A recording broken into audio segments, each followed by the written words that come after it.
లోహకారుడి యొక్క డొప్ప శ్వాస తీసుకున్నట్టుగా, వదిలినట్టుగా మనకు కనపడుతుంది. కానీ ఆ శ్వాస తీసుకోవడానికి, వదలడానికి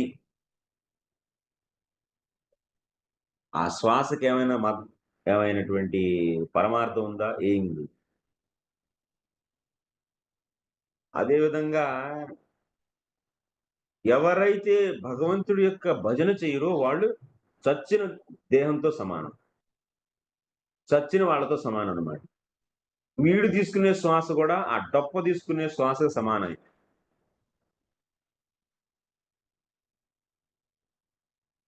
ఆహ్, అంటే ఏంటి ఇప్పుడు బతికున్న చచ్చినోడితో సమానం అన్నమాట.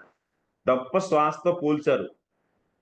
వీడి యొక్క శ్వాస తీసుకోవడం వదలటం దేనితో లోహకారుడి యొక్క డొప్ప శ్వాసతో పోల్చారంటే అర్థం ఏంటి?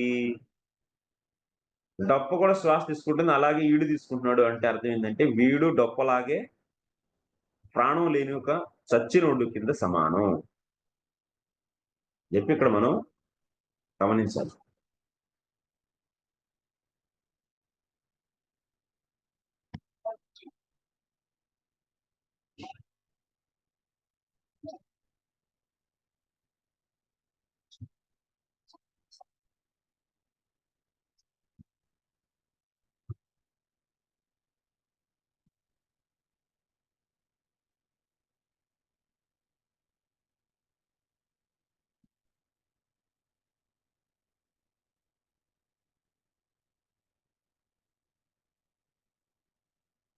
మరైతే కొంతమంది అడుగుతున్నారు ఆయన్ని.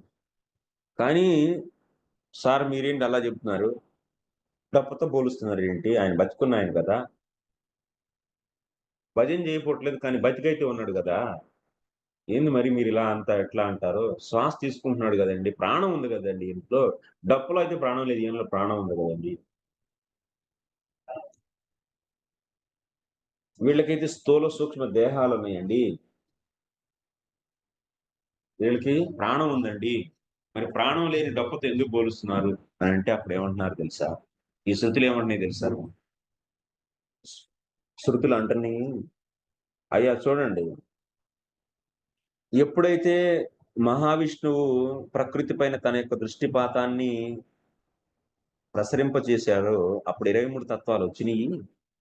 ఆ 23 తత్వాలు కారణం మొత్తం ఈ దేహం యొక్క ఏర్పడడానికి.